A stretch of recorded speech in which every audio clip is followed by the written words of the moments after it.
Hello दोस्तों, कैसे हैं आप सब। तो आज हम देखने वाले हैं भारत निर्वाचन आयोग। इससे पहले हमने कवर किया था नीति आयोग, जिसमें मैंने आपको सारे वीडियो सारे नीति आयोग को डिटेल्स में बताया है एवं साथ में एमसीक्यूज भी उसमें दिए हैं जो कि मोस्ट इम्पॉर्टेंट है। तो आप मेरे उन वीडियो को ज़रूर देखिएगा और मैंने नोट्स के ज़रिए मैं आपको बता रही हूँ। तो चलिए आज शुरू करते हैं भारत निर्वाचन आयोग। तो भारत निर्वाचन आयोग में सबसे पहले हम इसकी ऐतिहासिक चीज़ों को जान लेते हैं। और दोस्तों, एक चीज़ आप ज़रूर याद रखिएगा, आप लोग पढ़ाई ज़रूर कीजिए, क्योंकि यदि आप भविष्य के विषय में नहीं सोचेंगे तो आपका कोई भविष्य ही नहीं है। इसीलिए आप लोग अपनी मेहनत ज़रूर करिए। और चलिए शुरू करते हैं। तो विश्व का सबसे बड़ा लोकतांत्रिक देश ही अपना भारत देश है। और लोकतंत्र की विशेषता यह है कि यहाँ पर स्वतंत्र और निष्पक्ष निर्वाचन होते हैं। और संविधान के भाग 15 में अनुच्छेद 324 से 329 तक निर्वाचन व्यवस्था की बात कही गई है। भाग 15 में दिया गया है, संविधान के भाग 15 में। इसीलिए यह एक संवैधानिक निकाय भी है, क्योंकि संविधान के भाग 15 में इसकी बात कही गई है और अनुच्छेद 324 से 329 तक निर्वाचन व्यवस्था की बात कही गई है। तो अब देख लेते हैं इसकी सामान्य जानकारी, जो कि बहुत ही ज़्यादा इम्पॉर्टेंट है और आप लोगों को इन जानकारी को ध्यान रखना ही है। तो सबसे पहले हम देखते हैं कि इसकी स्थापना। तो इसकी स्थापना कब हुई थी? भारत निर्वाचन आयोग की स्थापना हुई थी 25 जनवरी 1950 को। कब हुई थी? 25 जनवरी 1950। और मुख्यालय इसका है नई दिल्ली में।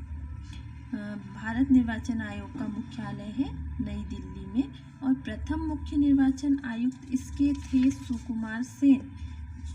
प्रथम मुख्य निर्वाचन आयुक्त कौन थे? सुकुमार सेन थे। और प्रथम चुनाव कब हुए थे? 1951 और 52 में।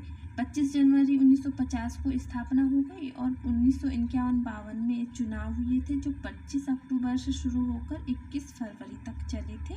और इसमें 68 चरण थे। कितने चरण थे? 68 चरण थे। अब वर्तमान मुख्य निर्वाचन आयुक्त कौन है? तो वर्तमान मुख्य निर्वाचन आयुक्त हैं राजीव कुमार, जिन्होंने अभी हमारे जो विधानसभा चुनाव होने वाले हैं उनके बारे में डेट की घोषणा उन्होंने ही की है। और प्रथम वोट किसने दिया था? तो प्रथम वोट दिया था श्याम शरण नेगी ने, चीनी, हिमाचल प्रदेश से। किसने दिया था प्रथम वोट? श्याम शरण नेगी, चीनी, हिमाचल प्रदेश से। अब इसके बाद हम देखते हैं इसके मुख्य कार्य कौन कौन से हैं। तो इसके मुख्य कार्य में यही है कि यह किसका चुनाव करवाएगा। तो यह चुनाव करवाता है राष्ट्रपति, लोकसभा, राज्यसभा, राज्य विधानसभा व राज्य विधान परिषद का चुनाव। तो आम भाषा में हम लोग कहें कि यह स्थानीय निकाय का चुनाव नहीं करवाता है। बाकी ये सारे जो राष्ट्रपति, लोकसभा, राज्यसभा, राज्य विधानसभा, राज्य विधान परिषद का चुनाव कराता है। अब इसका लोगो किसने दिया था? तो इसका लोगो दिया था अमिताभ पांडे ने 2009 में। इसका लोगो 2009 में आया है दोस्तों। और किसने दिया था इसका लोगो? अमिताभ पांडे ने दिया था। और पहले विपक्ष के नेता कौन थे? तो राम सुभाग सिंह।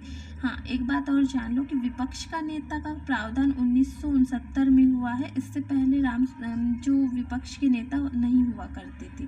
तो पहले विपक्ष के नेता कौन बने थे? राम सुभाग सिंह बने थे। अब इसकी प्रकृति देख लेते हैं। तो इसकी प्रकृति है संवैधानिक निकाय, जो कि संवैधानिक निकाय इसीलिए क्योंकि ये संविधान के भाग 15 में 324 से 329 तक इसका प्रावधान किया गया है। अब इसमें एक मुख्य निर्वाचन आयुक्त और 2 अन्य निर्वाचन आयुक्त होते हैं। मल्टी मेंबर बॉडी, तो यह बहुसदस्यीय निकाय है, मल्टी मेंबर बॉडी है। फिर तीसरा देख लेते हैं स्वतंत्र निकाय। तो यह एक स्वतंत्र निकाय, इंडिपेंडेंट बॉडी है यह। और एक है अर्धन्यायिक स्वतंत्र निकाय की कोई भी मतदाता हो तो उसे स्वतंत्रता है अपने वोट देने की। वह किसी के दबाव में आकर वोट ना देकर स्वयं अपने मन से वोट दे सकता है। इसीलिए यह एक स्वतंत्र निकाय है। अर्धन्यायिक संस्था है, क्वाजी जुडिशियल बॉडी है। तो दोस्तों आज के लिए बस इतना ही। आपने सारी चीज़ें अच्छे से देख ली, क्योंकि यह मैं छोटे छोटे वीडियो इसीलिए बनाती हूँ ताकि आप लोग बहुत अच्छे से सारी चीज़ों को कवर करें, पढ़ें, अपनी नोट्स बनाएं और किसी भी प्रकार की कोई आप लोगों को परेशानी ना हो। तो चलिए कल हम इसके अनुच्छेद पढ़ेंगे। अनुच्छेद में जो 324 से 329 तक जो बातें कही गई है वह उनको हम डिटेल्स में पढ़ेंगे, एक एक बातों को अच्छी तरह से जानेंगे। तो चलिए ठीक है, आज के लिए बस इतना ही। धन्यवाद।